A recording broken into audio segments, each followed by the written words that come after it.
समझते हैं हम लोग आज वृत्तों से संबंधित क्षेत्रफल। तो देखेंगे सबसे पहले तो वृत्त के बारे में जानना पड़ेगा। जैसे वृत्त होता है क्या, उसका आकृति होता है जैसे गाड़ी का पहिया, मोटरसाइकिल का पहिया, साइकिल का पहिया, ठीक है। तो वो एक क्या है, वृत्त का आकृति है। तो मान लेते हैं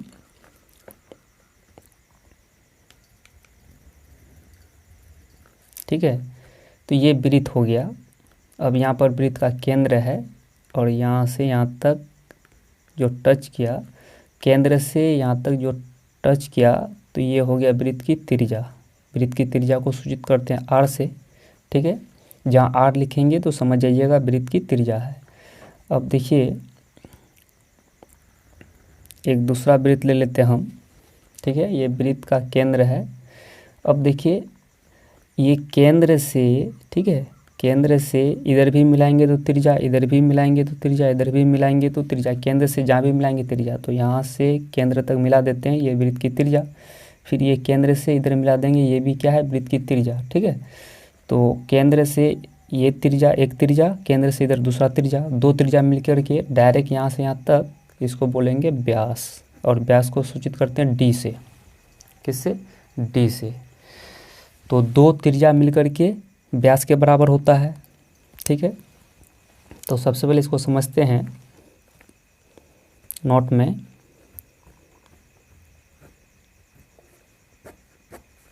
देखिए जहाँ पर आर लिखेंगे तो वो होगा आपका आर का मतलब क्या पढ़ेंगे इसको, त्रिज्या। किसका त्रिज्या? तो वृत्त का त्रिज्या, ठीक है, त्रिज्या। अब जहाँ पर डी लिखेंगे तो उसको समझ जाइएगा कि व्यास है, यानी वृत्त का व्यास, ठीक है। समझते जाइए, बिल्कुल बेसिक्स कॉन्सेप्ट दे रहे हैं, तभी आप हाई लेवल का क्वेश्चन बना सकते हैं। तो देखिए अब एक ये है कि आर बराबर होता है, आर का मतलब जहाँ आर लिखेंगे त्रिज्या, तो वृत्त का त्रिज्या है। आर बराबर क्या होता है, D/2, यानी व्यास का आधा होता है त्रिज्या, ठीक है। व्यास का आधा होता है त्रिज्या, याद रखिएगा, व्यास का आधा होता है त्रिज्या। और D बराबर 2R, यानी 2R मिलके त्रिज्या के व्यास के बराबर होता है, ठीक है। तो अब देखिए ये आपको याद रखना है, बहुत इम्पोर्टेंट है ये, ठीक है। R बराबर क्या होता है, D/2, और D बराबर होता है 2R, ठीक है। ये दोनों पॉइंट याद रखना है। चलिए अब आगे बढ़ते हैं।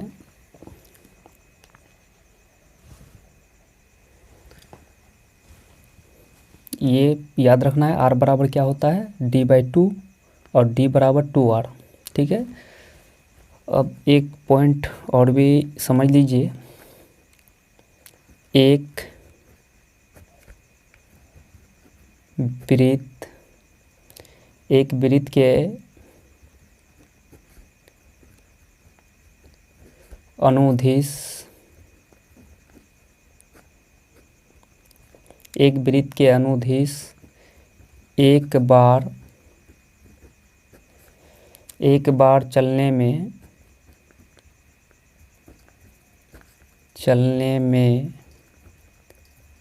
तय की गई, ठीक है। एक वृत्त के अनुदिश एक बार चलने में तय की गई दूरी को परिमाप या परिधि या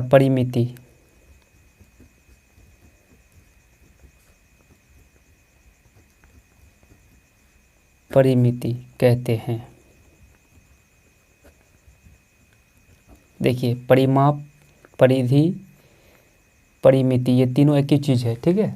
कभी लिख देगा क्वेश्चन में परिमाप लिखा ले, कभी बोलेगा परिधि, कभी बोलेगा परिमिति, तो तीनों एक ही चीज़ है, इसलिए तीनों को लिख दिए हम। आपको बता देंगे परिमाप, पूछ देगा परिधि, तो वहाँ सोचे ये तो पढ़े ही नहीं, तो कहाँ से आ गया, तो इसलिए तीनों लिख दिए हम। तो कहने का मतलब ये है कि एक वृत्त के अनुदिश एक बार चलने में तय की गई दूरी को क्या कहते हैं, परिमाप कहते हैं या परिधि कहते हैं। कहने का मतलब एक वृत्त है, मान लेते हैं यहाँ से ये वृत्त है, यहाँ से चलता है और चलते चलते चलते चलते फिर एक बार वृत्त के अनुदिश यहाँ से चल करके अनुदिश चलते चलते एक चक्कर लगाता है, तो एक चक्कर में ये क्या हुआ, वृत्त की परिधि हुआ। ठीक है, क्या हो गया, वृत्त की परिधि। तो ऐसे चल करके फिर वहीं पर एक ही चक्कर हुआ ना, एक बार ही चला, यहाँ से चला तो चल करके वहीं पर आके पहुँच गया, तो एक बार ही चला, तो एक बार चल यानी चलने में जो तय की गई दूरी हुआ, यहाँ से चल करके जो दूरी तय किया उसी को क्या बोलेंगे, वृत्त की परिधि कहेंगे। ठीक है, और ये अंदर वाला जगह जो है ये वृत्त का क्षेत्रफल है कि कितना जगह इसमें आया है। ठीक है, तो परिधि समझ में आ गया आप लोगों को। अब एक और इम्पोर्टेंट पॉइंट है, इसको भी याद रखना है। अगर क्वेश्चन पूछेगा एक वृत्त के अनुदिश एक बार चलने में तय की गई दूरी को क्या कहते हैं, तो परिमाप या परिधि कहते हैं। ठीक है, ऑप्शन मार दीजिएगा। आगे बढ़ते हैं, एक पॉइंट बहुत इम्पोर्टेंट है, वृत्त की परिधि, वृत्त की परिधि तथा व्यास का अनुपात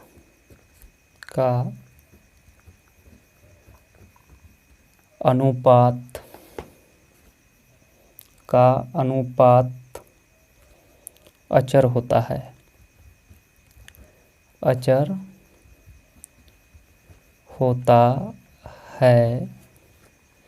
इस अचर को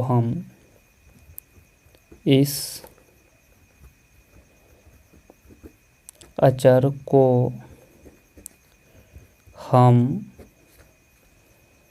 पाई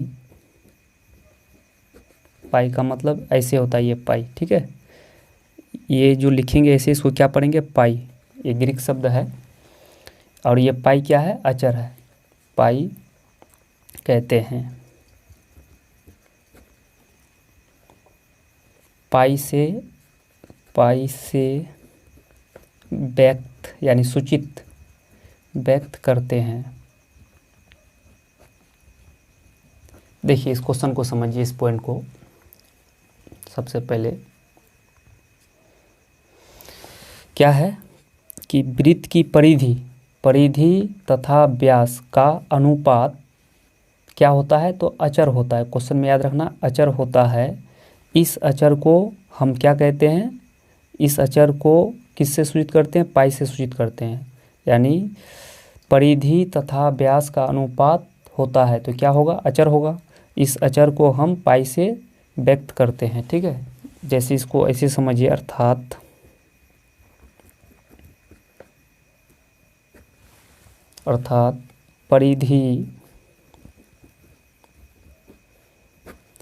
परिधि तथा व्यास का अनुपात का मतलब बट्टे। ठीक है, अनुपात का मतलब बट्टे। ठीक है, तो परिधि पहले क्या बोला है, परिधि तथा बाद में क्या है, व्यास, तो बट्टे में क्या देंगे, व्यास। तो दोनों का अनुपात क्या होता है, अचर होता है, तो बराबर हो जाएगा अचर कौन सा अचर होता है, पाई होता है, पाई होता है। ठीक है, आपको यदि क्वेश्चन पूछ दे, क्या क्वेश्चन पूछ दे कि परिधि बट्टे व्यास बराबर क्या होगा, तो अचर होगा, वो अचर का नाम क्या है, पाई है। ठीक है, याद रखना इसको आगे बढ़ते हैं हम। जब आगे बढ़ेंगे तो देखते हैं, देखिए अब इसके नीचे कुछ नहीं, 1 है, क्रॉस मल्टीप्लिकेशन कर सकते हैं। परिधि गुना 1 तो क्या होगा, परिधि बराबर व्यास गुना पाई, तो पाई गुना व्यास हो जाएगा। ठीक है, यानी व्यास को किससे सूचित करते हैं, डी से। तो परिधि इक्वल पाई इंटू व्यास का मतलब डी, यानी परिधि का सूत्र क्या होगा, पाई डी मतलब पाई गुना व्यास। ठीक है, तो परिधि इक्वल यानी पाई इंटू अब डी, तो डी बराबर क्या होता है, 2 त्रिज्या के बराबर डी होता है, यानी व्यास त्रिज्या का दुगुनी होता है, तो 2r, यानी डी के बदले में हम 2r बराबर क्या होता है, जैसे यहाँ पर बताए हैं हम इससे पहले, देखिए डी बराबर क्या होता है 2r, तो डी किसके बराबर होता है, 2r के बराबर होता है, 2r के बराबर होता है, ठीक है। तो डी की जगह पर 2r हम लिख सकते हैं। अब देखिए इसको फाइनल, तो परिधि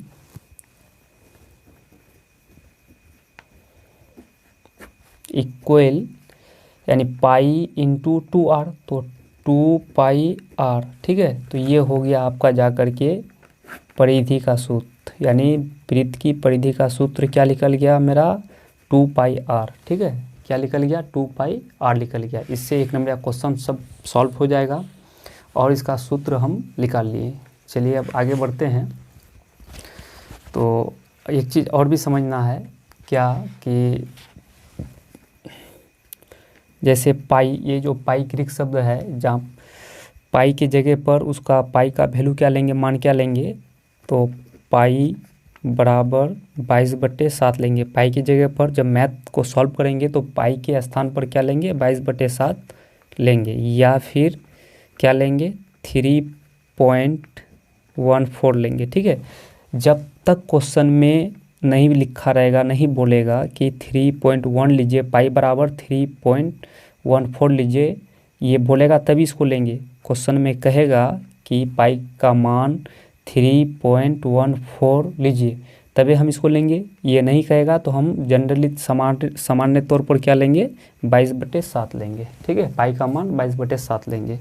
आगे देखिए, अब कुछ इसका इम्पोर्टेंट फार्मूला को लिखा देते हैं, तब हम लोग क्वेश्चन सॉल्व करेंगे, ठीक है। आप लोग एकदम जैसे वीडियो देखिएगा कॉपी लेके बैठिएगा और नोट करते जाइएगा।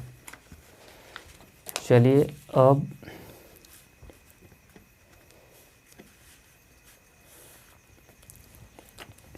कुछ फार्मूला देखते हैं, जो कि फार्मूला मतलब सूत्र, ठीक है, वृत्त से संबंधित सूत्र है। तो फार्मूला पहला,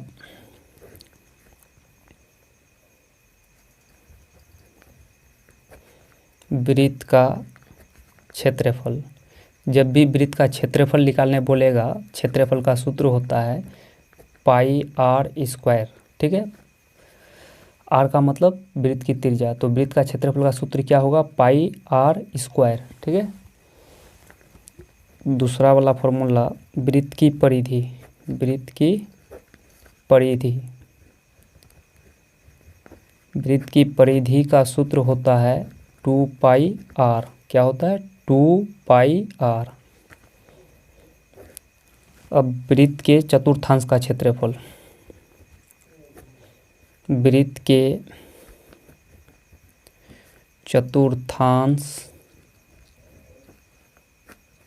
का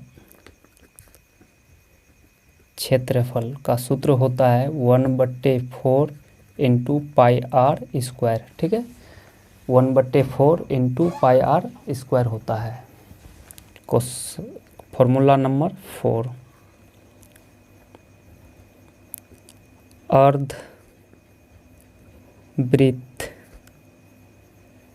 अर्धवृत्त का मतलब आधा वृत्त का, ठीक है। अर्धवृत्त का क्षेत्रफल क्या होता है, तो इसका क्षेत्रफल होता है 1/2 इंटू पाई r स्क्वायर, यानी half into pi r square. यानी फार्मूला नंबर 5, अर्धवृत्त की परिधि। तो इसका सूत्र होता है पाई प्लस 2 इंटू r, यानी पाई प्लस 2 यानी 2 इंटू r, ये सूत्र होता है। अब एक ट्रिक भी याद रखना है, ये सब हम फिर पढ़ाएंगे, इस पर भी मैथ पढ़ाएंगे, इस पर भी पढ़ाएंगे, सब तो फार्मूला पर हम मैथ पढ़ाएंगे, ठीक है। ये थ्योरी चल रहा है अभी, फिर उसके बाद एक्सरसाइज भी देखेंगे, ट्रिक।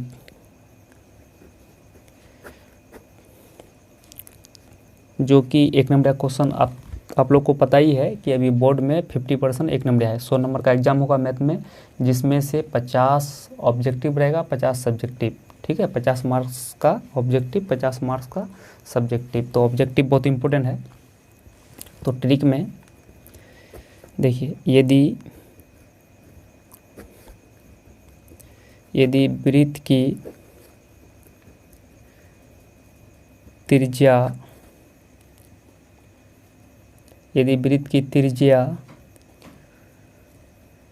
को के गुणित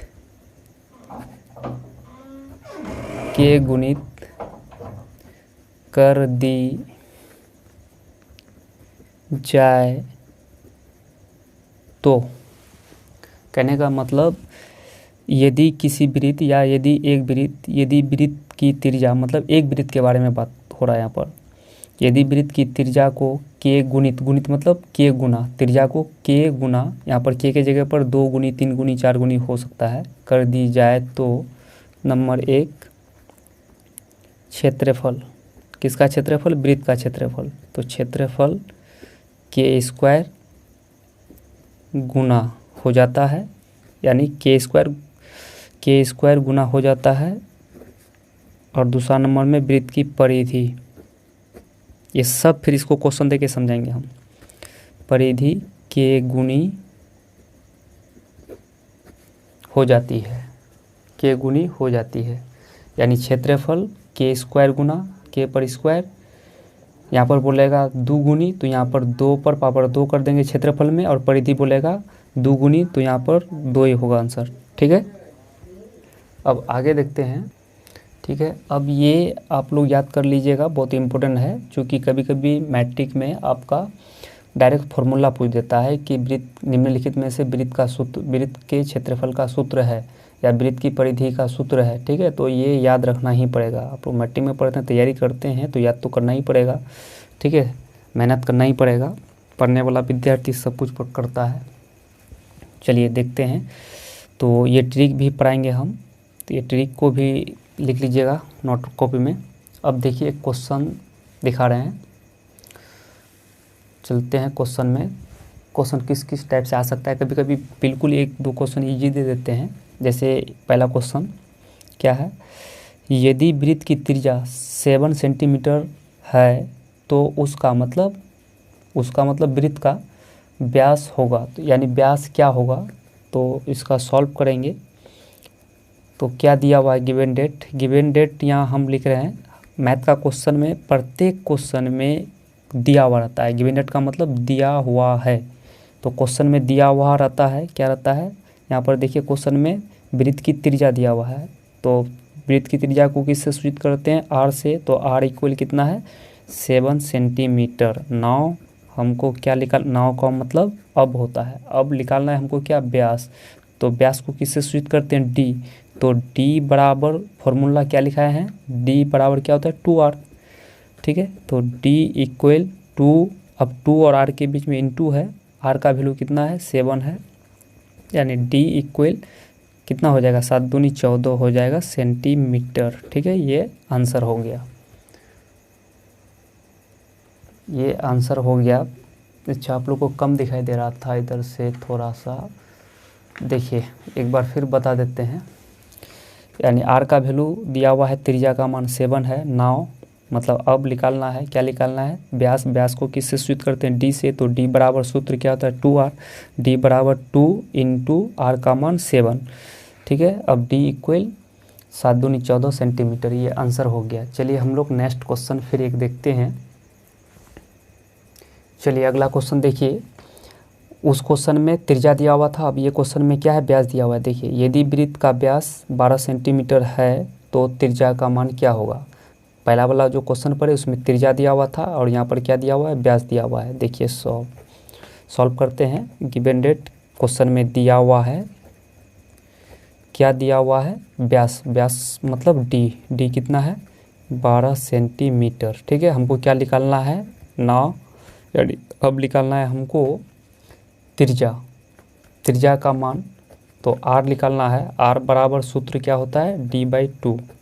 ठीक है। तो आर इक्वल डी का मान, यहाँ डी है तो डी का मान कितना है 12/2, काटेंगे इसको 6 दूनी 12, तो आर इक्वल कितना हो जाएगा 6 सेंटीमीटर, ठीक है। यानी ये आंसर हो गया। चलिए आज के लिए इतना ही, अगला हम लोग फिर नेक्स्ट कल पर आने वाले हैं।